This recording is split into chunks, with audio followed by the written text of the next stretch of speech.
Setelah dengar suara yang lantang, saya kira penyimbangnya terpaksa kita dengar suara yang lembut. Saya persilakan Didi Purwono, juru bicara TKN Jokowi Maruf, untuk menanggapinya. Menanggapi.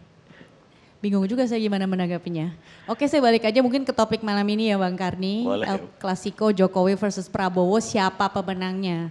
Saya sebetulnya bingung juga ini kan. Siapa pemenangnya kita lihat aja nanti sesudah hasil pemilu ya tanggal 17 April. Karena kan tadi kita sudah bahas juga yang namanya lembaga survei. Hasil survei itu cuma hasil survei. Itu hanya indikasi. Dan terbukti selama ini juga banyak kan hasil survei yang tidak akurat gitu. Nah jadi menurut saya hasil survei itu baru bisa dikatakan almost accurate gitu ya, nggak akan berubah kalau pemilihnya itu paham apa yang dipilih. Karena sekarang gini, hasil survei itu kan berdasarkan sampling kan, berdasarkan respon yang didapat dari para pemilih ini. Siapa yang bisa jamin kalau dia tidak berubah pilihan, berubah pikiran sesudah dia menyampaikan pendapatnya dalam proses sampling tersebut. Jadi menurut saya memang tidak ada jaminan dalam hal ini. Nah tadi Mas Yunarto kalau nggak salah ya bilang nih pemilu sekarang ini kesannya cuma ada dua geng, asal bukan Jokowi dan asal bukan Prabowo. Saya agak nggak setuju karena gini, kalau asal bukan Prabowo berarti orang pilih Jokowi itu asal-asalan kan, tanpa basis, tanpa argument rational behind. Tapi kalau dari kita sih, kita memilih, saya terus terang aja saya terbuka, bukan karena saya milih 01 karena saya nggak suka Prabowo, bukan. Tapi karena saya memang melihat dari sifatnya, karakternya, rekam jejaknya, konsisten dalam berbicara, konsisten dalam menyampaikan program dan aksi. Terus terang, selama ini, selama proses kampanye, saya tidak melihat program aksi yang nyata dari 02. Dan sebetulnya saya tunggu, kalau kita bicara visi misi semua sama, saya udah cocokin kok side by side, nggak ada bedanya visi misi. Visi misi kita semua ya jargon-jargon populis aja gitu kan. Tapi yang kita perlu tahu itu adalah kemampuan paslon untuk mengeksekusi, how to, gimana caranya dia mengachieve visi misinya itu. Nah jadi memang gini, saya setuju juga kalau apa, sebenarnya setiap menjelang pesta demokrasi, kampanye itu harusnya momen terbaik untuk terutama partai politik memberikan edukasi kepada masyarakat ya kan. Harusnya turun belusukan tatap muka memberikan edukasi terhadap masyarakat daripada nyebarin hoax ya kan, saling menjelekkan.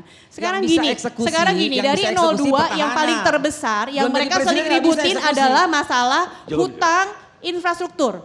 Menurut saya salah.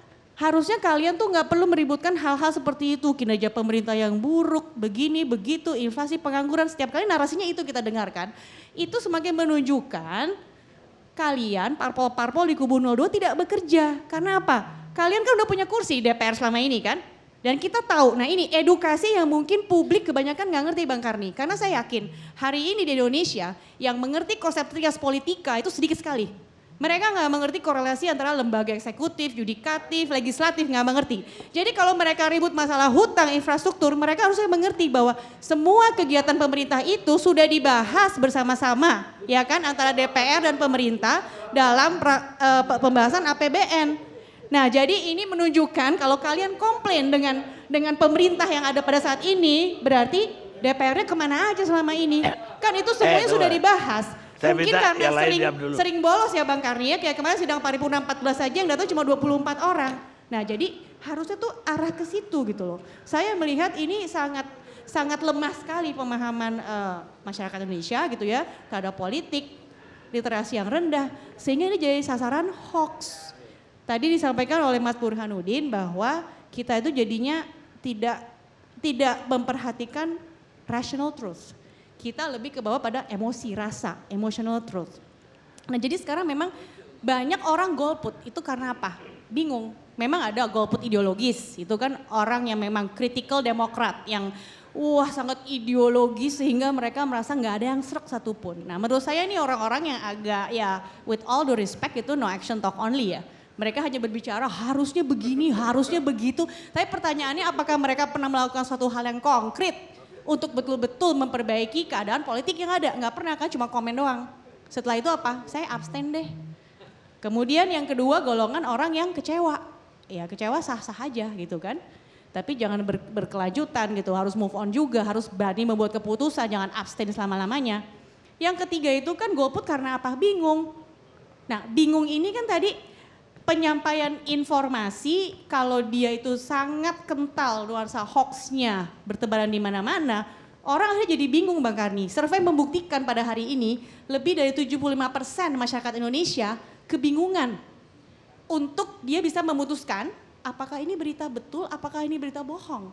Jadi sebenarnya tadi mungkin dikaitkan dengan kalau kepuasan ya, survei kepuasan terhadap kinerja Pak Jokowi kan cukup tinggi ya, hampir 70% tadi kalau nggak salah. Sementara elektabilitasnya ya stuck di sekitar 55% gitu kan. Nah menurut saya itu ada informasi yang terhambat. Informasi yang seharusnya diketahui oleh pemilih dan mereka harusnya berhak untuk mengetahui. Karena kita mau para pemilih tanggal 17 April nanti itu adalah pemilih yang melakukan keputusannya berdasarkan informasi yang layak dan memadai. Atau sering disebut dengan well-informed decision. Tapi kalau sekarang informasinya mandek karena banyak diganggu-ganggu dengan hoax, dengan kebohongan, ya di sini justru yang akan merusak proses demokrasi kita. Sebenarnya golput gitu ya, kalau orang bilang golput itu kan hak. Enggak memilih itu bukan tindakan pidana. Tapi kalau saya melihatnya lain Bang Karni. Menurut saya ini adalah hak yang sebegitu pentingnya sampai dilindungi dengan konstitusi kan. Sampai dibilang harus dijamin jangan sampai orang kehilangan hak pilihnya. Ya kecuali dalam beberapa kasus ya. Kalau dia narapidana ya memang dicabut gitu. Tapi ini adalah hak segitu pentingnya.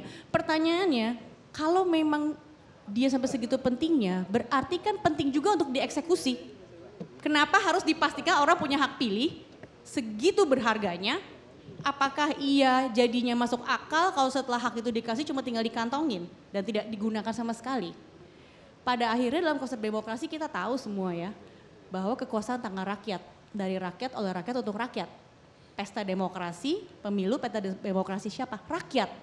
Sekarang gimana kalau kita bikin pesta Bang Karni, tapi yang diundang gak datang semua?